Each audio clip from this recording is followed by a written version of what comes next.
Hello everyone, welcome to Uttam's academy turning point Kadapa. ఈరోజు current అఫైర్స్లో భాగంగా మనం 17/9/2025 నాటి కరెంట్ అఫైర్స్ చూడబోతున్నాం. ఈ యొక్క వీడియోలో ముఖ్యంగా సెప్టెంబర్ 17 ప్రత్యేకతలు. ఈరోజు చాలా ముఖ్యమైన రోజులన్నీ ఉన్నాయి. ఆ యొక్క సెప్టెంబర్ 17th ఉన్నటువంటి హిస్టరీలో ఉన్నటువంటి ముఖ్య రోజులు ఏమున్నాయి, వాటి ప్రత్యేకత ఏముంది, దాంతోపాటుగా స్వస్థ నారీ స్వస్తి పరివార్, ఓకే, స్వస్థ నారీ స్వస్తి పరివార్ అనే స్కీమ్ ప్రవేశపెట్టడం జరిగింది. ఎందుకు ప్రవేశపెట్టారు, ఎవరి తరపున అనేది, మరి టీమిండియా స్పాన్సర్గా అపోలో టైర్స్, ఎందుకంటే ఇటీవల కాలం చూసాం ఇక మనకు Dream11 బెట్టింగ్ యాప్ ఇవన్నీ ఉన్నాయి, వాటిని నిరోధించారు ఇండియా నుంచి. దానివల్ల Dream11 కూడా తప్పుకోవడం జరిగింది, అది కూడా బెట్టింగ్ యాప్ కాబట్టి. మరి దాని స్థానంలో టీమిండియా BCCIకి స్పాన్సర్గా అపోలో టైర్స్ రావడం జరిగింది. దీని యొక్క డీల్ విలువ ఎంత, మరి దాంతోపాటుగా వార్తలోని వ్యక్తి షెల్లీ ఆన్ ప్రేజర్ ప్రైస్, ఈరోజు ఆమె రిటైర్మెంట్ ప్రకటించిందనమాట. Shelly Ann Fraser Pryce retirement ప్రకటించింది. మరి దామ ఏ రంగంలో ప్రసిద్ధి చెందింది, ఆమె యొక్క ఇంపార్టెన్స్ ఏమున్నాయి, వీటితో పాటుగా అరబ్ ఇస్లామిక్ నాటో అనే కూటమి ఏర్పాటు చేస్తున్నట్లుగా ఈ యొక్క అరబ్ కంట్రీస్, అదే మరి ముస్లిం కంట్రీస్ అన్నీ కూడా 57 ముస్లిం కంట్రీస్ అన్నీ ఉన్నాయి. అవన్నీ కూడా మనం కూడా ఒక నాటో లాగా ఇస్లామిక్ నాటో ఏర్పాటు చేసుకుంటే బాగుంటుంది అని మీటింగ్ జరపడం జరిగింది. ఎందుకంటే ఆల్రెడీ నాటో ఉంది మనకు, ఇప్పుడు అన్ని ముస్లిమ్స్ కంట్రీస్ కూడా కలుపుకొని నాటో ఏర్పాటు చేస్తే ఏముంటుంది, మరి భారతదేశానికి ఎదురయ్యేటటువంటి చిక్కులే ఉన్నాయి, ఇవన్నీ కూడా ఈరోజు కరెంట్ అఫైర్స్ చూడబోతున్నాం. మరి ఈ యొక్క ఇవన్నీ ప్రతిరోజు మీకు కావాలనుకుంటే మనకి ఉత్తమ్స్ అకాడమీ యాప్ కింద డిస్క్రిప్షన్ లింక్ ఉంది. మీరు గ్రూప్ 1 కానీ గ్రూప్ 2 కానీ SI కానీ కానిస్టేబుల్స్ కానీ పోటీ పరీక్ష ఏదైనా సరే మీకు కంటెంట్ వన్ లైనర్ MCQల రూపంలో మనకి ఉత్తమ్స్ అకాడమీ నుంచి మీకు ఎక్సలెంట్గా కరెంట్ అఫైర్స్ అందిస్తున్నాం మీకు. సో ఇంట్రెస్ట్ ఉన్న వాళ్ళు మనకి యాప్లోకి వెళ్ళి మీరు పర్చేజ్ చేసుకోవచ్చు. మరి చూస్తే ఈరోజు భాగంగా సెప్టెంబర్ 17 ప్రత్యేకతలు ముఖ్యంగా ఈరోజు మనకు చాలా ముఖ్యమైన 3 ఉన్నాయి. అందులో ఒకటి సెప్టెంబర్ 17 ఆపరేషన్ పోలో, అంటే మనకు హైదరాబాద్ విమోచన దినోత్సవం, తెలంగాణ విముక్తి దినోత్సవం అని చెప్పడం జరుగుతుంది. అది ఈరోజు జరిగింది. ఆపరేషన్ పోలో ద్వారా సైనిక చర్య ద్వారా నిజాం రాజ్యాన్ని కూల్చివేసి ఈ యొక్క హైదరాబాద్ రాష్ట్రాన్ని భారతదేశంలో విలీనం చేయడం జరిగింది. అది కూడా ఈరోజే సెప్టెంబర్ 1998లో ఆపరేషన్ పోలో ద్వారా, సో ఆపరేషన్ పోలో ద్వారా సాధించామన్నమాట. తర్వాత ఇదే మరి దీనికి మెయిన్ ప్రధాన కారకులు ఎవరంటే మనకి సర్దార్ వల్లభాయ్ పటేల్. ఈయన యూనిటీ డే అక్టోబర్ 31 నాడు ప్రతి సంవత్సరం, ఎందుకంటే ఈయన మొత్తం భారతదేశాన్ని యూనిటీగా చేశారు కాబట్టి ఆ రోజు మన యూనిటీ డే జరుపుకోవడం జరుగుతుంది. స్టాట్యూ ఆఫ్ యూనిటీ అనేది ఉంది మనకు గుజరాత్ రాష్ట్రంలో. మరి అదే మరి ఆంధ్ర గాంధీ అని పేరు పొందినటువంటి వావిలాల గోపాలకృష్ణయ్య గారు కూడా జయంతి ఈరోజు. వావిలాల గోపాలకృష్ణయ్య, ఈయన మన ఆంధ్ర గాంధీ అంటాం. ఈయన అనేకమైన రచనలు చేశారు. ఆ యొక్క అందులో తొలి రచన ఏమంటే శివాజీ అనే రచన. మరి అదే మాదిరిగా ఇక్కడ మనకి MF హుస్సేన్ ఉన్నారు. MF హుస్సేన్ కూడా జయంతి, MF హుస్సేన్ గారి జయంతి ఇదే రోజు. ప్రధాని నరేంద్ర మోడీ గారి కూడా జయంతి. మరి MF హుస్సేన్ ఎవరంటే ఈయన పెయింటర్, చాలా ఫేమస్ పెయింటర్ ఇన్ ఇండియా. ఈయన ఏమంటామంటే మనం పికాసో ఆఫ్ ఇండియా అని కూడా అంటాం. ఈయన ఫేమస్ డ్రాయింగ్ వచ్చేసి అన్టైటిల్డ్ గ్రామ యాత్ర. ఇటీవల కాలంలో ఇది చాలా ఎక్కువ డబ్బు వచ్చిందనమాట. దీని వేలం వేడిస్తే దాని పేరు ఏమంటే అన్టైటిల్డ్ గ్రామ యాత్ర అనేది. మరి ఈయన మనం పికాసో ఆఫ్ ఇండియా అంటాం. మరి పికాసో ఎవరంటే ఈయన కూడా చాలా ఫేమస్ పెయింటర్, స్వీడన్ దేశానికి చెందినటువంటి చాలా ఫేమస్ పెయింటర్. అతనితో మనం MF హుస్సేన్ గారిని మనం పోల్చడం జరుగుతుందన్నమాట. ఇవన్నీ కూడా మనం ఒకసారి చూసినట్టయితే ఇక సెప్టెంబర్ 17 నిజాం పరిపాలన నుంచి హైదరాబాద్కు విముక్తి. ఓకే, సో నిజాం పరిపాలన నుంచి మనకు హైదరాబాద్కు విముక్తి కలిగిందనమాట. దీన్ని మనం తెలంగాణ విమోచన దినం అని కూడా అంటాం. మరి స్వాతంత్ర సమరయోధుడు అయినటువంటి వావిలాల గోపాలకృష్ణ గారి జయంతి. అదే మాదిరిగా భారత చిత్రకారుడు పెయింటర్ అయినటువంటి MF హుస్సేన్ గారి జననం ఈరోజు. మరి ప్రధాని నరేంద్ర మోడీ గారి 75వ జన్మ దినోత్సవం కూడా ఇదే రోజు జరుపుకుంటున్నాం. మరి ఇవన్నీ కూడా ఈరోజు మనకు ఉన్నటువంటి చాలా ముఖ్యాంశాలు. మరి చూస్తే హైదరాబాద్ విలీనం గురించి ఒకసారి చూద్దాం. దీన్ని హైదరాబాద్ లిబరేషన్ డే అని కూడా అంటాం. మరి చూస్తే భారతదేశానికి స్వాతంత్రం ఎప్పుడు వచ్చింది, మనకు 1947 వచ్చింది. సో 1947 వచ్చినా కూడా 13 నెలలు కూడా ఇది హైదరాబాద్ రాష్ట్రం భారతదేశంలో విలీనం కాలేదు. మేము పాకిస్తాన్ ఉంటామని చెప్పడం జరిగింది. ఆ తర్వాత ఆపరేషన్ పోలో ద్వారా భారతదేశం సైనిక చర్య జరిపి హైదరాబాద్ను భారతదేశంలో విలీనం చేసుకోవడం జరిగింది. అది చరిత్రలో నిలిచిపోయిందనమాట. చూస్తే మరి 13 నెలల పాటు నిజాం పాలనలోనే ఉండేది. ఆ సమయంలో ఇక్కడ అనేక అరేచకాలు ప్రజ్వరిల్లాయి. ముఖ్యంగా మానవ హక్కులు పూర్తిగా నశించాయి, మతతత్వం రాజ్యం వెళ్ళింది, రజాకారులు అడ్డు అదుపు లేకుండా తమ అకృత్యాన్ని సాగించారు. మరి ప్రజల ప్రాణాలకు రక్షణ లేకుండా పోయింది. ఇలాంటి సంక్షోభ పరిస్థితుల్లో రాజ్యంలో శాంతి స్థాపన కోసం భారత ప్రభుత్వం పోలీస్ చర్య చేపట్టింది. ఫలితంగా 1948 సెప్టెంబర్ 17వ తేదీ నాడు హైదరాబాద్ సంస్థానం భారత్లో విలీనమైంది. అంటే మనకు 1947 ఆగస్టు 15th నాడు మనకి ఇండిపెండెన్స్ వస్తే, కానీ హైదరాబాద్ రాష్ట్రం ఎప్పుడైతే మనకు కలిసిపోయిందంటే 1948. ఓకే, సో 1948 ఇప్పుడు మనకు వచ్చింది సెప్టెంబర్. ఓకేనా, సో ఆగస్టుది సెప్టెంబర్ 17th నాడు హైదరాబాద్ రాజ్యం మనకు ఏమైంది, ఇండియాలో విలీనం కావడం జరిగింది అని గుర్తుపెట్టుకోండి. తర్వాత చూస్తే మనకు రజాకారుల అకృత్యాలు. కాసిం రజ్వీ 1946లో రజాకార్ వ్యవస్థకు అధ్యక్షుడిగా ఉన్నారనమాట. అప్పుడు నిజాం రాజు సూచన మేరకు రజాకారులను సైనిక శక్తిగా రూపొందించాడు. వారి ద్వారా హిందువులకు వ్యతిరేకంగా పోరాటం చేసే హైదరాబాద్ రాజ్యంలో ఇస్లాం వ్యాప్తికి కృషి చేశాడు. అతని ఆధ్వర్యంలోని రజాకారులు ప్రజలను భయభ్రాంతులకు గురి చేయడం జరిగింది. సో మరి అప్పుడు ఏం చేసాం మనం, భారతదేశం ఆపరేషన్ పోలో ద్వారా సైనిక చర్య చేపట్టింది. నాటి హైదరాబాద్ రాజ్యంలో కొనసాగిన రజాకారుల అకృత్యాలు, నిజాం నిరంకుశ పాలన, కమ్యూనిస్టు తిరుగుబాటు చర్యలను అణచివేసి రాజ్యంలో శాంతి భద్రత నెలకొల్పడానికి భారత ప్రభుత్వం ఆపరేషన్ పోలో, చాలా ఇంపార్టెంట్ మిత్రమా, ఆపరేషన్ పోలో. మరి అనేక ఎగ్జామ్ అడిగారు ఆపరేషన్ పోలో అనేది దేనికి సంబంధించిందంటే, సో ఆపరేషన్ పోలో అనేది హైదరాబాద్ రాజ్యాన్ని భారతదేశం విలీనం చేయడానికి ఉపయోగించినటువంటి సైనిక చర్య పేరే ఆపరేషన్ పోలో. సో సిద్ధమైంది. ఈ చర్య శాంతి భద్రతలకు సంబంధించి కాబట్టి దీన్ని పోలీస్ చర్యగా పేర్కొన్నారు. ఇందులో పాల్గొన్నది మాత్రం భారత సైన్యమే. ఈ యొక్క ఆపరేషన్ 1948 సెప్టెంబర్ 11 ప్రారంభమై 17th ముగిసింది. అంటే ఆపరేషన్ పోలో సెప్టెంబర్ 13, 1948లో ప్రారంభమైతే మరి 1947లో నిజాం రాజులు లొంగిపోయి మరి యొక్క హైదరాబాద్ను ఏం చేశారంటే భారతదేశంలో విలీనానికి ఒప్పుకోవడం జరిగిందనమాట. మరి చూస్తే ఇదే రోజు నరేంద్ర మోడీ గారి జయంతి సందర్భంగా స్వస్థ నారి స్వశక్తి పరివార్ అభియాన్, అంటే స్వస్థ నారి స్వశక్తి పరివార్ అంటే తెలుగులో ఏమిటంటే ఆరోగ్యవంతమైన స్త్రీ. స్వస్థ నారి అంటే స్త్రీ, ఆరోగ్యవంతమైన స్త్రీ.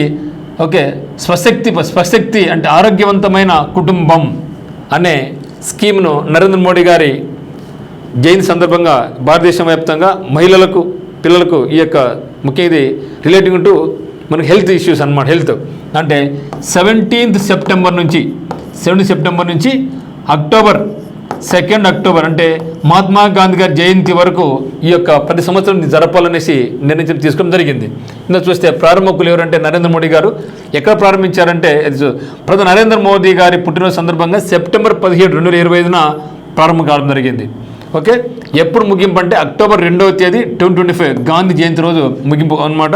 దీనికి ముఖ్య లక్ష్యం ఏమంటే భారతదేశ అంతటా మహిళలు మరియు పిల్లలకు ఆరోగ్య సంరక్షణ సేవలను బలోపేతం చేయడం. ఇది ముఖ్యంగా కంప్లీట్గా ఆరోగ్య సంరక్షణ సంబంధించిన ఎవరికంటే మహిళలకు సంబంధించినటువంటిది. మరి ఎక్కడికి ప్రారంభించారు నరేంద్ర మోడీ గారు అంటే ఈ యొక్క కార్యక్రమాన్ని ప్రధాని నరేంద్ర మోడీ ఇండోర్, సో మధ్యప్రదేశ్లోని ఇండోర్లో ప్రారంభించారు. ఇండోర్ అని తెలుసు మనకు, క్లీన్ సిటీ ఆఫ్ ఇండియా. కంటిన్యూస్గా ప్రతి సంవత్సరం ఇది పేరు రాబడుతూనే ఉంది. సో ఇండోర్ మధ్యప్రదేశ్లోని ఇండోర్లో ప్రధాని నరేంద్ర మోడీ గారు స్వస్థ నారి స్వశక్తి పరివార్ అనే స్కీమ్ను ప్రవేశపెట్టడం జరిగింది. ఇది ఎప్పుడంటే 17 సెప్టెంబర్ ప్రారంభమై అక్టోబర్ 2వ తేదీ ఇది ముగుస్తుంది. ఇది ప్రధాని నరేంద్ర మోడీ గారి 75వ జయంతి సందర్భంగా దేశవ్యాప్తంగా ఈ యొక్క స్కీమ్ను తీసుకురావడం జరిగింది.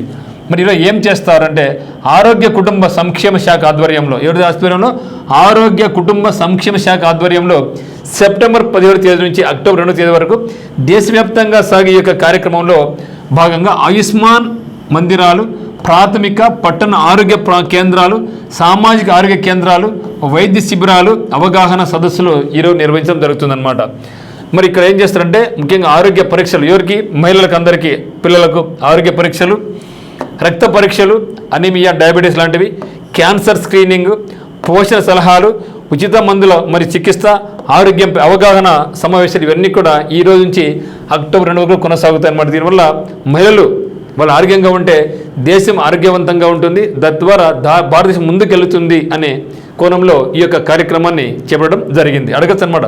మరి స్వస్థనారి స్వశక్తి పరివార్ అనే స్కీమ్ దీనికి సంబంధించినటువంటి ఏంటంటే ముఖ్యంగా మహిళలు పిల్లలకు సంబంధించి ఆరోగ్యకరమైనటువంటి వాటికి ఇది జరిగినటువంటిది అనమాట. మరి చూస్తే వీటి మీద ఒక బిట్లు చూద్దాం. ఎటువంటి బిట్లు అడగచ్చు మనకి ఎగ్జామినేషన్ పాయింట్ ఆఫ్ వ్యూలో అనుకుంటే, Swasthnari Swashakti Parivar Abhiyan was launched on which date?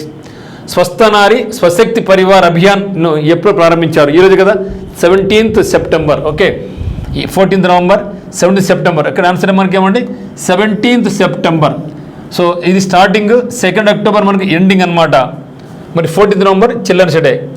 మరి the main objective of Swasthnari Swashakti Parivar Abhiyan scheme, ఈ యొక్క స్కీమ్ స్వస్థనారి స్వశక్తి పరివార్ అభియాన్ స్కీమ్ యొక్క ప్రధాన ఉద్దేశం ఏంది అని అడుగుతున్నారు మనకు.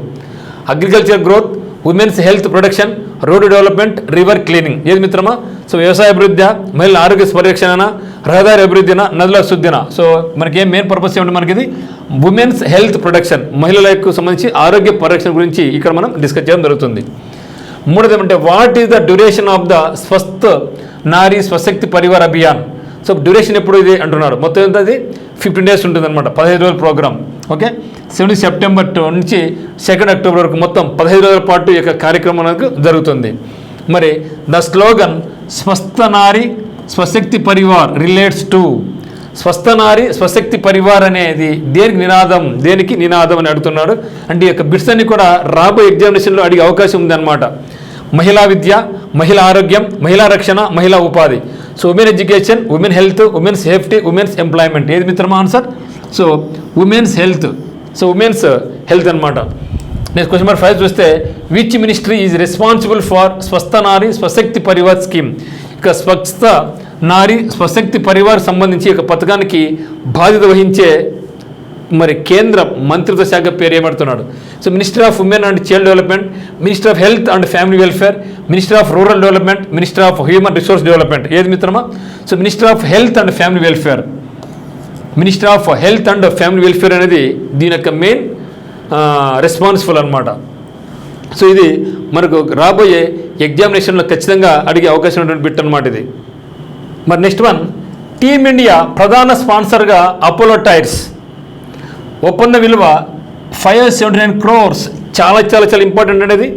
సో బీసీసీఐ మరి దానికి ప్రధాన స్పాన్సర్గా అపోలో టైర్స్ అనేది 579 crores కొనుగోలు చేసింది.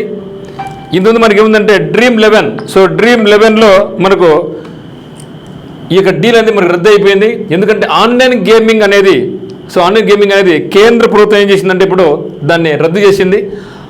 అందువల్ల ఈ యొక్క డ్రీమ్ 11 కూడా అక్కడిని తప్పుకోవడం జరిగింది. మరి ఆ యొక్క స్థానంలో మరి అపోలో టైర్స్ అనేది 579 crores ఒప్పందం కుదుర్చుకోవడం జరిగింది. ఇది మాత్రం చాలా పెద్ద డీల్ అనమాట. ఇది చాలా చాలా ఇంపార్టెంట్. సో రాబోయే ఎగ్జామినేషన్స్లో అయితే మాత్రం ఖచ్చితంగా అదే అవకాశం ఉందన్నమాట. చూస్తే భారత క్రికెట్ జట్టు ప్రధాన స్పాన్సర్గా అపోలో టైర్స్ ఒప్పందంలో భాగంగా 2.5 ఏళ్లకు గాను బీసీసీఐకి 579 crores చెల్లింపుస్తూ ఉంది. ఇది కేవలం 2.5 సంవత్సరాలు మాత్రమే. సో 2.5 సంవత్సరానికి గాను బీసీసీఐకి 579 కోట్ల రూపాయలు ఇది చెల్లిస్తూ ఉందన్నమాట. మరి ఆన్లైన్ గేమింగ్ బిల్లుకు పార్లమెంట్ ఆమోదం తెలపడంతో ఏమైందంటే డ్రీమ్ 11 అనే సంస్థ తప్పుకోవడం జరిగింది.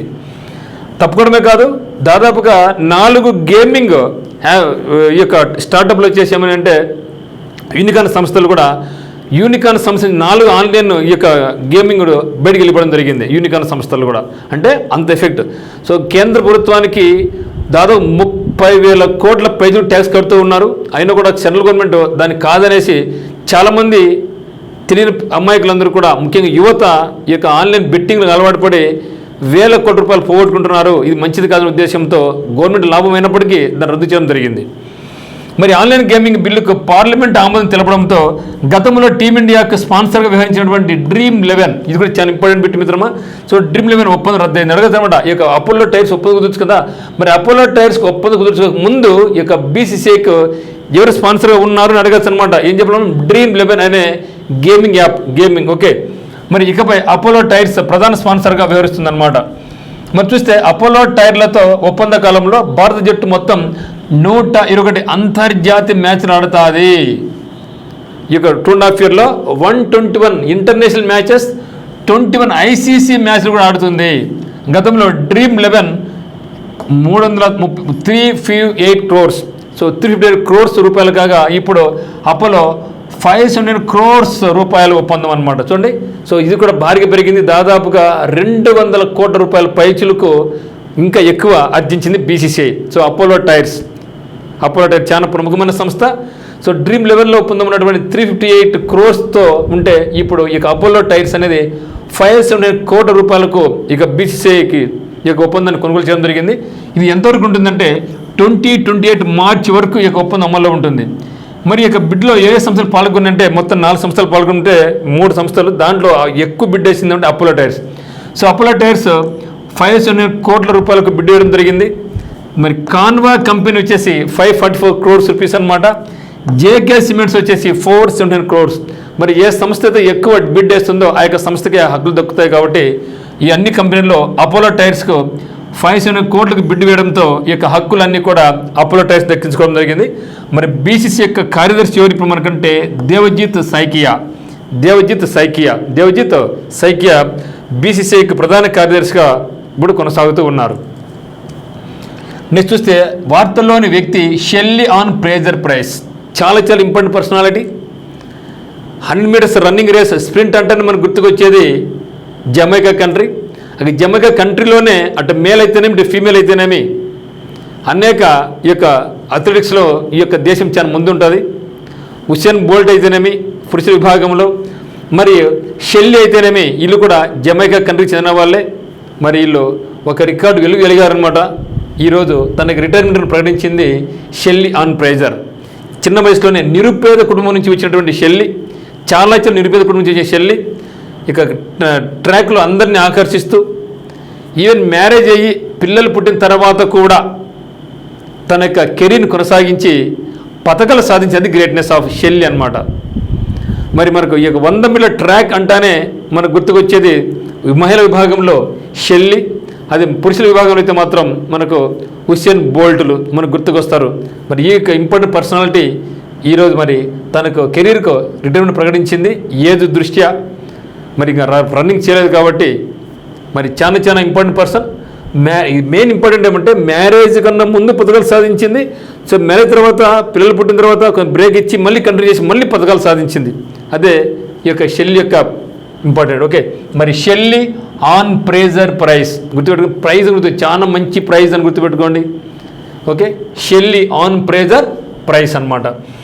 మరి కెరీర్ ఎప్పుడు ప్రారంభించిందంటే అట్ ది ఏజ్ ఆఫ్ 18, ఇప్పుడు 18 ఏళ్ళ క్రితం జపాన్లో ఒసాకాలో జరిగిన ప్రపంచ ఛాంపియన్షిప్లో జమైకాలో 4x100 రీలే 100 రీలే మీటర్ల టీంలో సభ్యురాలుగా రజతంలో కెరీర్ స్టార్ట్ చేసింది. ఇప్పుడు సో ఛాంపియన్షిప్లో జమైకా తరపున 4x100 మీటర్ల రీలేలో టీంలో సభ్యురాలుగా రజతంతో తన యొక్క కెరీర్ స్టార్ట్ చేసింది టోక్యోలో.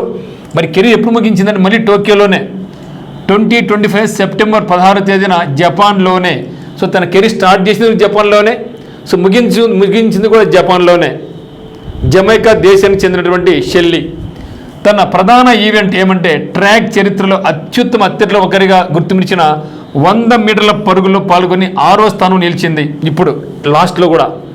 Okay, at the age of 38లో కూడా ఇక ట్రాక్ చరిత్రలో ఇక 100 మీటర్ల పరుగు పందెంలో పాల్గొని 6వ స్థానం నిలిచింది షెల్లీ. మరి ఒక నిక్ నేమ్ ఏముందంటే పాకెట్ రాకెట్ అనే బిరుదు ఉంది. మీకు నిక్ నేమ్ వచ్చేసి గతంలో అనేక ఎగ్జామ్స్ అడిగారు మిత్రులందరినీ. నిక్ నేమ్ అంటే షెల్లీకి ఉన్న నిక్ నేమ్ ఏమి అంటే మారు పేరు ఏమంటే పాకెట్ రాకెట్ గుర్తుపెట్టుకోండి. ఈమె ఎప్పుడు పుట్టిందంటే 27 డిసెంబర్ 1986లో 1986లో ఎక్కడ పుట్టిందంటే జమైకా క్యాపిటల్ కింగ్స్టన్లో పుట్టింది. జమైకా క్యాపిటల్ కింగ్స్టన్లో ఈమె పుట్టిందనమాట. దేశం జమైకా, రాజధాని కింగ్స్టన్. మొత్తం పథకాలు ఈమె కెరీర్లో 29 పథకాలు సాధించింది.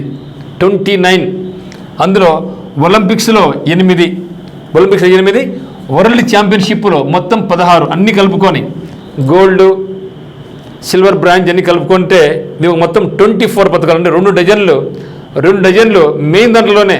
అటు ఒలింపిక్స్ అయితేనేమి ఇటు వరల్డ్ ఛాంపియన్షిప్ అయితేనేమి ఈమె సాధించిన పథకాల సంఖ్య. మరి ఒలింపిక్స్ 100 మీటర్ల గోల్డ్ ఎప్పుడు అంటే మొట్టమొదటిసారిగా ఎప్పుడు తనకి కెరీర్ స్టార్ట్ చేసిందంటే 2008 బీజింగ్ ఒలింపిక్స్ నందు మొట్టమొదటిసారిగా 100 మీటర్ల పరుగు పందెంలో గోల్డ్ సాధించింది. దీంతో తన కెరీర్ స్టార్ట్ చేసింది. ఇప్పుడు 2008 సంవత్సరంలో బీజింగ్ అంటే చైనా క్యాపిటల్ బీజింగ్లో ఉన్నటువంటి 100 మీటర్ల పరుగు పందెంలో ఈమె మొట్టమొదటిగా తనకు గోల్డ్ మెడల్ సాధించింది. చూస్తే జమైకాకే చెందినటువంటి అథ్లెటిక్ ఉసేన్ బోల్ట్ అంటే గుర్తొచ్చేది మనకు చీతా, అది చీతాతో పోలుస్తారు. పరుగుతో ప్రపంచాన్ని ఊపేస్తున్న ఈ సమయంలోనే షెల్లీ కూడా అంతర్జాతీయ ప్రస్థానం కూడా కొనసాగించింది. అంటే ఆల్మోస్ట్ ఉసేన్ బోల్ట్ అయితేనేమి షెల్లీ అయితేనేమి ఒకేసారి తమ కెరీర్ స్టార్ట్ చేయడం జరిగింది. బోల్ట్ సమాంతరంగా పథకాలు గెలవడంతో పాటుగా తనకంటూ జమైకా స్టార్గా ప్రత్యేక అధ్యాయాన్ని కూడా ఈమె నెలకొల్పిందనమాట. కడు పేదరికం నుంచి వచ్చింది ఈమె. చాలా పేదరికం. జనరల్గా జమైకా అంటేనే చాలా పేద కంట్రీ.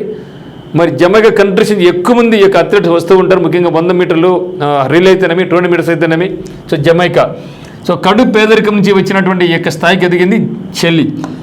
2017లో కొడుకు పుట్టిన తర్వాత కూడా వరల్డ్ ఛాంపియన్షిప్లో ఏకంగా 3 స్వర్ణాలు. చూడండి, 2017లో కొడుకు పుట్టినాడు. ఆ తర్వాత కూడా మా వరల్డ్ ఛాంపియన్షిప్లో ఏకంగా 3 స్వర్ణాలు 3 రజతాలు 1 కాంస్య పథకం గెలిచింది. అంటే మళ్ళా 7 పథకాలు సాధించింది. అందులో ఆషామాషి కాదు కదా గోల్డ్, 3 గోల్డ్ అంటే ఆషామాషి కాదు కదా. పిల్లోడు పుట్టిన తర్వాత కూడా అది కూడా సిజేరియన్. తిరిగి తన కెరీర్ స్టార్ట్ చేసి 7 పథకాలు గెలిచిందనమాట. 2020 టోక్యో ఒలింపిక్స్లో 100 మీటర్ల పరుగు పందెంలో రజతం గెలుచుకోవడం జరిగింది. 2020లో కరోనా సమయం కదా. 2020లో టోక్యో ఒలింపిక్స్లో 100 మీటర్ల పరుగులో కూడా రజతం గెలుచుకోవడం జరిగింది. 2024 ప్యారిస్ ఒలింపిక్స్లో కూడా 100 మీటర్ల పరుగులో గాయం కారణంగా తప్పుకోవడం జరిగింది. ఎందుకంటే ఆమె కూడా పథకం వచ్చేది, కానీ గాయం కారణంగా తప్పుకోవడం జరిగింది. సో 2025లో రిటైర్మెంట్ ప్రకటన. అంటే 2017లో కొడుకు పుట్టాడు. 2020 టోక్యో ఒలింపిక్స్ జరిగింది, అప్పుడు రజతం గెలుచుకోవడం జరిగింది. మరి 2024 ప్యారిస్ ఒలింపిక్స్లో గాయం కారణంగా ఆమె జట్టు నుంచి తప్పుకోవడం జరిగింది. 2025 సెప్టెంబర్ 16వ తేదీ నాడు తనకి రిటైర్మెంట్ను ఎక్కడైతే తన కెరీర్ ప్రారంభించిందో, ఎక్కడ ప్రారంభించింది? జపాన్లో ప్రారంభించింది, టోక్యోలో. అదే టోక్యోలో తనకి కెరీర్ను కూడా ముగింపు పలికింది. ఒకసారి దీని మీద బిట్స్ కూడా చూద్దాం మిత్రమా. ఎందుకంటే ఈ యొక్క బిట్స్ మనం ఏదో కంటెంట్ చదువుతానే ఈ బిట్స్ కూడా చూసుకున్నామనుకోండి, మనకి ఏమవుతుందంటే మనకు కెరీర్ పరంగా, మనకి ఎగ్జామ్స్ పరంగా మరొకసారి రివైజ్ జరుగుతుంది. చలమ చేసే తప్పేమంటే రివైజ్ చేయడం లేదు. సో రివిజన్ చాలా ఇంపార్టెంట్. మీరు ఏ పోటీ పరీక్ష అయినా సరే సక్సెస్ సాధించాలంటే మనకు కావాల్సింది రివిజన్.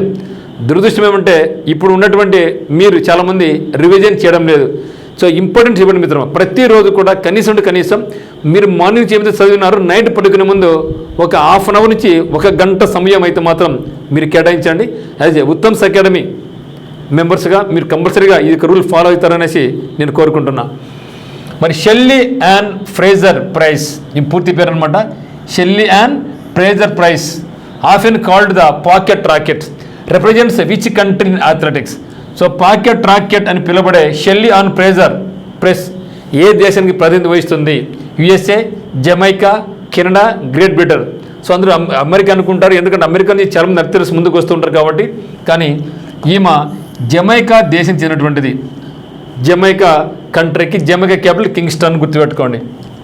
మరి Shelly Ann Fraser Pryce won the first Olympic gold medal in 100 metres at which games. తనకి కెరీర్లో షెల్లీ 100 మీటర్ల పరుగులో తన మొదటి ఒలింపిక్ బంగారు పథకాన్ని ఏ క్రీడలో సాధించింది? ఇక్కడ బీజింగ్ 2008 సంవత్సరం బీజింగ్ ఒలింపిక్స్లో సాధించింది. 2020 టోక్యో ఒలింపిక్స్లో రజతం, 2024 ప్యారిస్ ఒలింపిక్స్లో గాయం కారణంగా బయటకు తప్పుకోవడం జరిగింది. 2024 రిటైర్మెంట్ కాబట్టి. సో 2008లో బీజింగ్ ఒలింపిక్స్లో మొట్టమొదటిగా తన యొక్క 100 మీటర్ల పరుగు పందెంలో గోల్డ్ మెడల్ సాధించింది Fraser. How many world championship 100 metres riders has Shelly Ann Fraser Pryce won? Shelly Ann Fraser Pryce ఎన్నిసార్లు ప్రపంచ ఛాంపియన్షిప్ 100 మీటర్ల పరుగు ట్రైల్ గెలుచుకోవడం? ఇది గోల్డ్ మెడల్స్ అనమాట అన్ని కూడా. సో మొత్తం ఎన్ని గోల్డ్ మెడల్ సాధించింది దీంట్లో? 3, 4, 5, 6 మొత్తం ఎంత అంటే 5 అండి. సో 5. సో 2009, 2013, 2015, 2019, 2022 మొత్తం 5 సార్లు ఏమో వరల్డ్ ఛాంపియన్షిప్లో 100 మీటర్ల పరుగు పందెంలో గోల్డ్ మెడల్ సాధించింది. మొత్తం 5 సార్లు సాధించింది. మరి what is the popular nickname of Jamaican sprinter Shelly and Fraser? Golden girl, queen of track, pocket rocket, sprint diva. ఏమండి? Pocket rocket, pocket rocket, pocket rocket గుర్తుపెట్టుకోవచ్చు బాగానే. మరి Shelly and Fraser clocked her personal best 10.6 seconds in 100 meters at which event? తన కెరీర్లోనే the best 100 మీటర్ల పరుగు పందాన్ని 10.60 సెకండ్లు పరిగెత్తి record సృష్టించింది. తన కెరీర్లోని బెస్ట్ రన్నింగ్ అన్నమాట ఇది. మరి అది ఎక్కడ అంటున్నాడు? Doha 2019, Lausanne 2021, London 2012, Berlin 2009. Okay, so Lausanne ఆ లుసాన్నే 2021లో 100 మీటర్ల పరుగు పందాన్ని తన కెరీర్లో ద బెస్ట్ 10.6 సెకండ్స్లో పరిగెత్తి రికార్డు సృష్టించింది షెల్లీ. నెక్స్ట్ వచ్చేసి అరబ్ ఇస్లామిక్ నాటో నిర్మాణం. మరి అరబ్ కంట్రీస్ ఇవన్నీ కూడా కలుపుకొని ఇస్లామిక్ కంట్రీస్ అన్నీ కూడా దాదాపుగా 57 కంట్రీస్ ఉన్నాయి. ఈ యొక్క 57 కంట్రీస్ ఆధ్వర్యంలో నాటో నిర్మించుకోవాలనేసి వాళ్ళు ఒక మీటింగ్ ఏర్పాటు చేయడం జరిగింది ఈజిప్ట్ వేదికగా, కైరో వేదికగా. ఎందుకంటే ఇజ్రాయిల్ తన చుట్టుపక్కల ఉన్నటువంటి వాళ్ళను అందరిని బెదిరిస్తూ ఉంది. ఇరాన్ మీద దాడి చేసింది. ఇరాన్ మీద, సిరియా మీద అయితేనేమి, రీసెంట్గా ఖతార్ మీద అయితేనేమి. ఈ నేపథ్యంలో ఇక ముస్లిం కంట్రీస్ అన్నీ కూడా కలుపుకొని మనం కూడా ఒక నాటోలాగా ఏర్పాటు చేసుకుంటే నార్త్ అట్లాంటిక్ ట్రీటీ ఆర్గనైజేషన్ ఇప్పుడు మొత్తం అక్కడ 32 కంట్రీస్ ఉన్నాయి. ఈ 32 కంట్రీస్లో అమెరికా ఉంది, కెనడా కూడా దాంట్లో ఉంది, బ్రిటన్, ఫ్రాన్స్ ఇవన్నీ కూడా ఉన్నాయి దాంట్లో. అంటే ఇవేమంటే నాటో అంటే ఏమంటే ఈ యొక్క 32 కంట్రీస్ల మీద ఏ ఒక్క దేశం మీద దాడి చేసినా ప్రతి దేశం మీద దాడిగా భావించి వాళ్ళు ప్రతి మీద అటాక్ చేయడం జరుగుతుంది. ఇప్పుడు జరిగేది అదే. ఉక్రెయిన్ నాటోలో సభ్యత కోరుకుంటా ఉంది, రష్యా అపోజ్ చేస్తూ ఉంది వద్దనేసి. మరి ఉక్రెయిన్ కోరుకుంటా ఉంది కాబట్టి రష్యా ఏం చేసింది? దాడి చేసింది. ఒకవేళ అదే ఉక్రెయిన్ నాటోలో మెంబర్ అయిన ఉంటే ఈ కంట్రీస్ 32 కంట్రీస్ అన్నీ కలుపుకొని రష్యాను దాడి చేసేటివి. ఇది ఒక సైనిక కూటమి యాక్చువల్గా చెప్పాలంటే. సో నాటో అనేది ఒక సైనిక కూటమి. ఇది కంప్లీట్గా నాటో అనేది సైనిక కూటమి. దీనిలో మొత్తం 32 కంట్రీస్ ఉన్నాయి. అన్నీ కూడా కలుపుకొని తమ యొక్క ఆయుధాలు అయితేనేమి, సైన్యాన్ని అయితేనేమి మోహరించుకుంటూ ఉంటాయి. ఏ దేశం మీద దాని దేశం మీద రాకుండా కాపాడుకుంటుంటాయి. ఆ విధంగా ఇవి కూడా మనకు ఐకమత్యం లేదు. మన దగ్గర మంచి డబ్బులు ఉన్నాయి. ఎందుకంటే అన్ని కూడా అరబ్ కంట్రీస్, ఆయిల్ ప్రోడక్ట్స్ బాగున్నాయి ఇక్కడ. ముఖ్యంగా ఇరాన్ అయితేనేమి, సౌదీ అయితేనేమి, ఖతార్ అయితేనేమి, యూఏఈ అయితేనేమి. సో మంచి డబ్బులు ఉన్నాయి, మంచి సైనిక చర్య ఉంది, మనం ఎందుకు పెట్టుకోకూడదు అని ఇవి అందరూ కూడా కైరోలో మీటింగ్ కావడం జరిగింది. మరి ఆ యొక్క దిశగా ముందుకు అడుగులు వేస్తూ ఉన్నారు. గతంలో అనేకసార్లు రావడం జరిగింది నిర్మించుకోవాలనేసి. కానీ తమలో ఉన్న విభేదాల వల్ల అవి చేసుకోలేకపోయినాయి. ఎందుకంటే చాలా వరకు ప్రజాస్వామిక కంట్రీస్ కావు. ముఖ్యంగా చెప్పిన ఆఫ్ఘనిస్తాన్ ఒక రకమైనటువంటిది, సిరియా ఒక రకమైనటువంటిది, ఇరాన్ ఒక రకం, ఇరాక్ ఒక రకం. అంటే రకరకాలుగా అన్నీ కూడా వ్యవస్థలన్నీ కూడా డిఫరెంట్గా ఉంటాయి. అందులో మళ్ళీ షియా వర్గం, సున్నీ వర్గం అనేసి వాళ్ళకి మళ్ళీ సరిపోవు. కొన్ని పేద కంట్రీస్, కొన్ని అత్యంత నిరుపేద కంట్రీస్, కొన్ని మంచి ధనవంత కంట్రీస్. ఈ నేపథ్యంలో అవన్నీ కూడా ఒక కొలిక్కి రాలేకపోతూ ఉన్నాయి. మరి ప్రపంచ అవసరాల దృష్ట్యా ముఖ్యంగా కొన్ని కంట్రీస్ అమెరికా సపోర్ట్ చేస్తూ ఉన్నాయి, కొన్ని ఇజ్రాయెల్కు, కొన్ని వేరే కంట్రీస్ సపోర్ట్ చేస్తూ ఉన్నాయి అవసరాల దృష్ట్యా. ఈ నేపథ్యంలో ఇవన్నీ కూడా ఒకటి కలుసుకోలేకపోతూ ఉన్నాయి.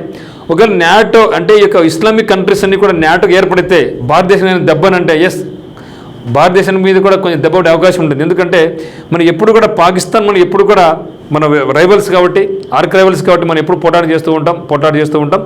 మరి ఈ యొక్క కంట్రీస్ అన్నీ కూడా కలిసినప్పుడు, మొత్తం 57 కంట్రీస్ కలిసినప్పుడు నాకు ధైర్యం ఏమంటే నాకు వీళ్ళందరూ కూడా సపోర్ట్ చేస్తారు, నా డబ్బు సపోర్ట్ చేస్తారు. ఆ ఉద్దేశంతో ఇండియా మీద సారికి అనవసరంగానే దానికి ఏదో మన మీద రెచ్చిపోతే ఉండే అవకాశం గ్యారంటీగా ఉంటుంది. ఎటువంటి సపోర్ట్ లేకపోతేనే ఇప్పుడు మన దేశం ఉగ్రవాదం ప్రోత్సహిస్తూ ఉంది. ప్లస్ అది కూడా ఒక అణ్వాయుధ దేశం. అంటే మొత్తం అరబ్ కంట్రీస్ అయితేనే, ముస్లిం కంట్రీస్ అయితేనేమి అణ్వాయుధం ఉండే ఏకైక దేశం ఏదంటే Pakistan, no doubt at all. Iran ఇంకా తయారు చేసుకుంటూ ఉంది ఒక పక్క, కానీ ఆల్రెడీ ఉన్నది ఏదంటే పాకిస్తాన్ మీద.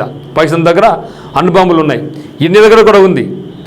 అందువల్ల పాకిస్తాన్ రెచ్చిపోయే అవకాశం గ్యారెంటీగా ఉంటుంది. మిగతా దేశాలు నాకు సపోర్ట్ ఉన్నాయనే ఉద్దేశంతో.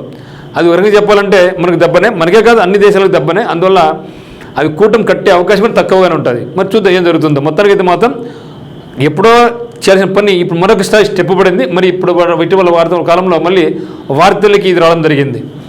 అరబ్ ఇస్లామిక్ నాటో నిర్మాణం ఖతార్పై ఇజ్రాయిల్ దాడి నేపథ్యంలో తెరపైకి రావడం జరిగింది. మొత్తం 57 ఇస్లామిక్ దేశాల సమావేశం ఇక్కడ జరిగింది.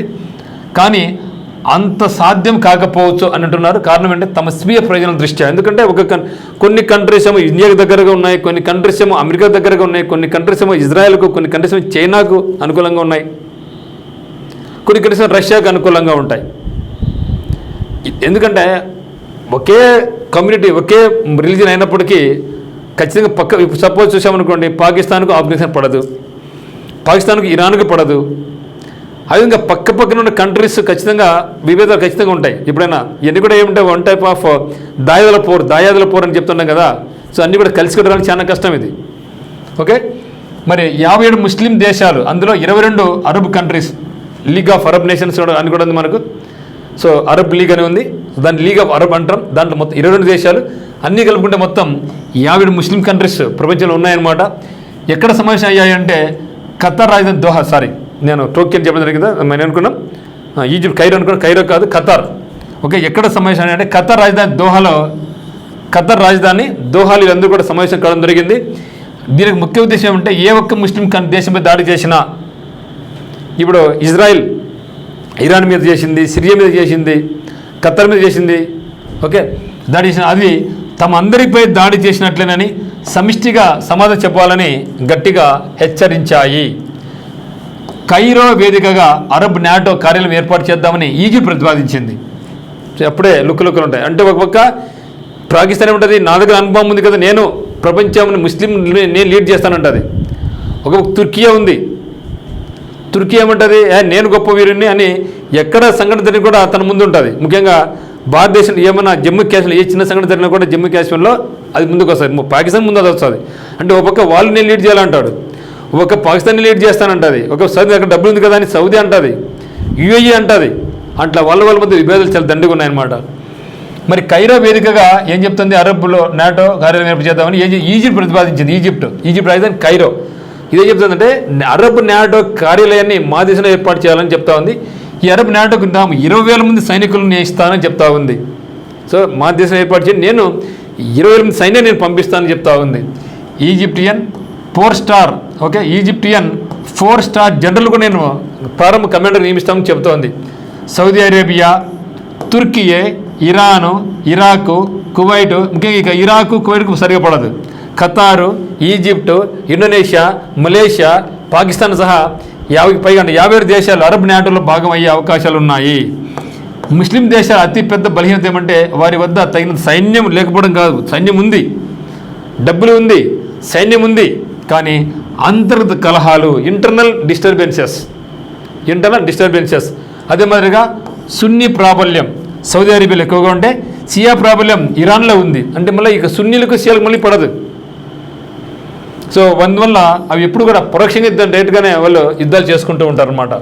ఓకే, ఒకసారి ఇక 50 కంట్రీస్ ముస్లిం కంట్రీస్ యొక్క క్యాపిటల్ సార్ చూద్దాం. ఎందుకంటే చెప్పినాం కదా ముందుగానే, సో ఉత్తమ్ అకాడమీ అంటేనే మీరు అన్ని దేశాల యొక్క రాజధానులు మీ మైండ్కి వెళ్ళిపోవాలా. ఏ దేశం వచ్చినా కూడా దాని అంటే దేశం వస్తే క్యాపిటల్ అనేది ఉత్తమ్ అకాడమీని ఫాలో అయ్యే అందరూ నేర్చుకోపెట్టుకోవాలా. మరి మొత్తం ఈ యొక్క ప్రపంచంలో 50 ముస్లిం కంట్రీస్ ఉన్నాయని చెప్పడం కదా, ఇక 50 ముస్లిం కంట్రీస్ ఏంటివి, వాటి యొక్క రాజధాని ఏంటి ఒకసారి చూద్దాం, నేర్చుకుని ఇవన్నీ కూడా. ఆఫ్ఘనిస్తాన్ వచ్చేసి కాబూల్, ఇక్కడ తాలిబాన్, అక్కడ ఎలక్షన్స్ ఉండవు ఏముండవు, తాలిబాన్ ఇక రాజ్యం వెళ్తూ ఉన్నారు. సో ఆఫ్ఘనిస్తాన్ వచ్చేసి కాబూల్, అల్బేనియా తిరానా, అల్జీర్స్. నేను చెప్తున్నాను ఇక 57 కంట్రీస్లో మీరు నన్ను 50 కంట్రీస్లో నేను ఖచ్చితంగా చెప్పగలను డైరెక్ట్గా. ఒక 5 మిస్ అయ్యే అవకాశం ఉండదు, కానీ మినిమం అయితే 50 కంట్రీస్ అయితే నేను ఐడెంటిఫై చేయగలను. మీరు కూడా ఆ విధంగా నేర్చుకోండి, తప్పు కాదు. ప్రతి కంట్రీ, దేశంలో ప్రతి కంట్రీ దాని క్యాపిటల్ మనం అనుకోవచ్చు, అంత ఇంపార్టెంట్ ఏముండదు. సో మనం కరెంట్ అఫైర్స్ డైలీ చేయడం వల్ల ఏదో ఒక రోజు ప్రతిరోజు కొన్ని కంట్రీస్ వస్తూ ఉంటే దాన్ని చూస్తూ పోతే ఖచ్చితంగా మనకు వితిన్ 6 మంత్స్లోనే మనకు అన్ని కంట్రీస్ యొక్క క్యాపిటల్స్ మీద మనకు మంచి అవగాహన మనకు రావడం జరుగుతుంది మిత్రమా. అజర్బైజాన్ బాకు, అజార్ దగ్గర ఏముంది, బాకు ఉంది. అజార్ దగ్గర బాకు ఉంది, అజారుద్దీన్ దగ్గర మీకు చాలా జాగ్రత్తగా ఉండాలి. అజర్బైజాన్ బాకు. బహ్రెయిన్ మనామా, లైక్ పనామా లాగా, పనామా సిటీ, ఇది వచ్చేసి బహ్రెయిన్కి వచ్చేసి మనామా. బంగ్లాదేశ్ ఢాకా, మన దేశం పక్కనే ఉంది. ఢాకా, కరెన్సీ టాకా, క్యాపిటల్ ఏమో ఢాకా, కరెన్సీ ఏమో టాకా అని గుర్తుపెట్టుకోండి. Benin, Porto Novo, okay. Brunei, Bandar Seri Begawan, Burkina Faso Ouagadougou పెళ్లి పేరు ఉందని Burkina Faso Ouagadougou, Burkina Faso Ouagadougou, Cameroon Yaounde. ఒకసారి చూద్దాం. ఆఫ్ఘనిస్తాన్ కాబుల్, అల్బేనియా పలకండి మీరు కూడా, తిరానా, అల్జీర్స్ పలకండి తప్పేం కాదు, అజర్బైజాన్ బాకు ఉంది, Bahrain Manama, Bangladesh Dhaka currency Dhaka, Benin Porto Novo, Brunei Bandar Seri Begawan, Burkina Faso Ouagadougou, Cameroon Yaounde, Chad N'Djamena, Comoros Moroni, Djibouti City, Egypt Cairo చాలా important Cairo, Gabon Libreville, Gambia Banjul, Guyana Conakry, Guinea Bissau, Guyana Georgetown, Indonesia Jakarta. Once again, Chad N'Djamena, Comoros Moroni, Djibouti City, Egypt Cairo, Gabon Libreville, Gambia Banjul, Guinea Conakry, Guinea Bissau వచ్చేసి Bissau, 2 countries, don't confuse. So Guinea వచ్చేసి కొనాక్రే, మరి Guinea Bissau వచ్చేసి బిస్సౌ, Guyana వచ్చేసి మనకు George town, Indonesia Jakarta. మరి చూస్తే Iran Tehran, Iraq Baghdad, Ivory Coast Yamoussoukro, Jordan Amman, జోరుగా అమ్మ కొడతాది, Jordan Amman, Kazakhstan Nur Sultan, Kuwait City, Kyrgyzstan Bishkek, Lebanon Beirut, Libya Tripoli, Malaysia Kuala Lumpur. Once again, Iran Tehran, Iraq Baghdad, Ivory Coast Yamoussoukro, Jordan Amman, Kazakhstan Nur Sultan, Kuwait City, Kyrgyzstan Bishkek, Lebanon Beirut, Libya Tripoli, Malaysia Kuala Lumpur. Maldives Mali, so Male ఇది Mali country, Bamako.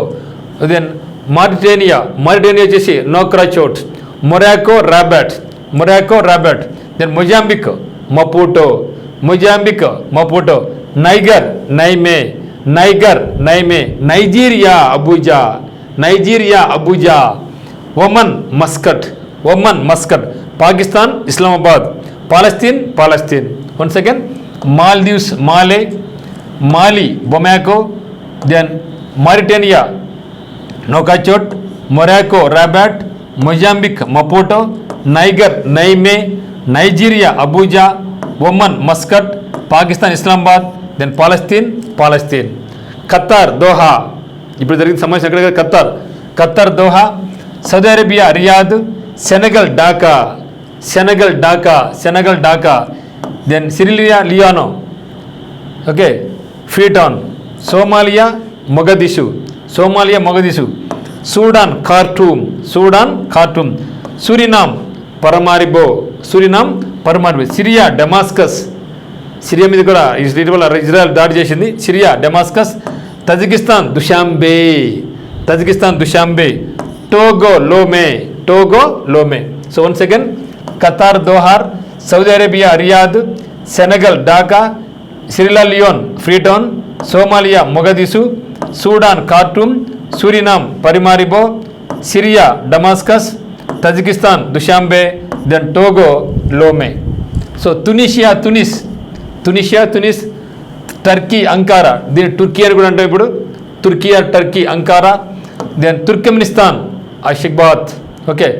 అషాగాబాద్, Uganda Kampala, అందరూ జుట్టు కంపలాగా ఉంటుంది ఉగాండాలో.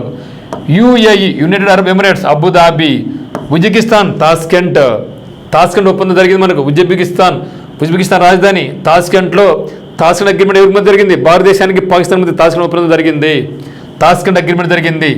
Yemen Sanaa, Yemen చేసేమి Sanaa. Okay, Tunis, Turkey Ankara, Turkmenistan Ashgabat, Uganda Kampala, UAE Abu Dhabi, Uzbekistan Tashkent, Yemen Sanaa, Yemen చేసి Sanaa. ఇవన్నీ కూడా ముస్లిం కంట్రీస్కు సంబంధించినటువంటి కంట్రీ క్యాపిటల్స్. ఇక 57 కంట్రీస్తో కలుపుకొని వాళ్ళు ముస్లిం నాటో ఏర్పాటు చేసుకోవాలనేసి భావిస్తున్నారు. మరి ముస్లిం నాటో అనేది ఏర్పాటైతే ఇండియాకు పాకిస్తాన్ మధ్య కొంచెం విభేదానికి ఎక్కువ జరిగే అవకాశం ఉంది. ఎందుకంటే ఇప్పుడే రెచ్చిపోతూ ఉంది. ఇంకా ఇవన్నీ కూడా కలిపితే మాత్రం ఖచ్చితంగా పాకిస్తాన్ రెచ్చిపోయి ఇండియా మీద చీటికి మాటికి పైకి లేచే అవకాశం ఉంది. బట్ ఏదైనా సరే ఎంత ఇబ్బంది వస్తే మనైతే భయపడిన అవసరం లే. మనకు శక్తి మనకు ఉంటుంది, మన సపోర్ట్ మనకు ఉంటుంది. ఓకే, మరి ఇటీవల వార్తల్లో నిలిచిన వైష్ణోదేవి ఆలయం ఎక్కడ ఉంది అంటే జమ్మూ కాశ్మీర్లో ఉంది. చాలా ఇంపార్టెంట్ బిట్ మిత్రులు, చాలా ఇంపార్టెంట్ బిట్ ఇది. ఇటీవల వార్తల్లో నిలిచినటువంటి వైష్ణోదేవి ఆలయం ఎక్కడుంది? జమ్మూ కాశ్మీర్లో ఉంది. అనేక మార్లు ఎగ్జామ్ దీన్ని అడగడం జరిగింది. కాశ్మీర్లోని ఇక్కడ రియాసీ జిల్లాలో ఉంది. ఎక్కడుంది? రియాసీ జిల్లాలో ఉంది. అయితే రియాసీ జిల్లాలో ఉన్నటువంటి వైష్ణోదేవి ఆలయం ఉంది కదా, అది ఏ పర్వతాల్లో కొలువై ఉంది? ఏ పర్వతాలు? ఇది చాలా ఇంపార్టెంట్. అందరూ అడుగుతారు. సో వైష్ణోదేవి ఆలయం ఎక్కడ ఉంది? జమ్మూ కాశ్మీర్లో. ఏ జిల్లాలో? రియాసీ జిల్లాలో. కానీ మనం బిట్టు ఎట్లా అడుగుతారంటే, ఈ ప్రజెంట్ ఎట్లా వచ్చినారంటే, ఈ యొక్క బిట్టు ఇంపార్టెంట్ మనం అనుకుంటే వాళ్ళు ఏమనుకుంటారు, ఈ యొక్క ఏ బిట్టు ఇంపార్టెంట్, నేను ఏది అడిగితే చేయలేరు అట్లా అడుగుతున్నాడు. మరి ఏ పర్వతాల్లో ఉంది అంటున్నారు. ఏ పర్వతాలు అంటే త్రికూట పర్వతాలు. త్రికూట పర్వతాలు. ఇవి మనకి శ్రీశైలం, మనకు వెంకటేశ్వర స్వామి ఉన్నాడు, శేషాచల కొండలు. సో ఆ విధంగా ఏ పర్వతాలు? త్రికూట పర్వతాల్లో ఉన్నాయి. ఒక బిడ్డ చూస్తే ఇటీవల వార్తలు నిలిచిన వైష్ణోదేవి ఆలయం జమ్మూ కాశ్మీర్లోని రియాసీ జిల్లాలో ఏ పర్వతాలు కొలువైంది? కైలాస పర్వతాలు, త్రికూట పర్వతాలు, త్రిశింగ పర్వతాలు, కురింగ పర్వతాలు అంటే చెప్పాలి త్రికూట పర్వతాలు అని చెప్పాలి. సో ఈ విధంగా మనకు చాలా బాగుంటుంది మిత్రులు. So thank you for watching. మీకు వీడియో నచ్చినట్లయితే ఒక లైక్ చేయండి, షేర్ చేయండి. ఫస్ట్ టైం చూస్తున్నట్లయితే మనకి ఛానల్ సబ్స్క్రైబ్ చేసుకోండి. మరి మీకు ఒకవేళ మన కరెంట్ అఫైర్స్ కావాలనుకుంటే మీరు గ్రూప్ 1 కానీ, గ్రూప్ 2 కానీ, ఎస్ఐ కానీ, కానిస్టేబుల్స్ కానీ, రైల్వేస్, ఎస్సీ, పొలిటిక్స్ ఏదైనా సరే జీకే అండ్ కరెంట్ అఫైర్స్ పరంగా ఉత్తమ్ అకాడమీ యాప్ నుంచి మీకు ఎక్సలెంట్గా మీకు అందిస్తూ ఉన్నాం. నచ్చితే మనకి కోర్స్ పర్చేజ్ చేసుకోండి. ఇక్కడ ముఖ్యంగా CA బ్రహ్మాస్త్ర 360 అనే కోర్స్ ఎక్సలెంట్గా ఉంటుంది, పర్చేజ్ చేసుకోండి. సో అందరికీ all the very best. Thank you.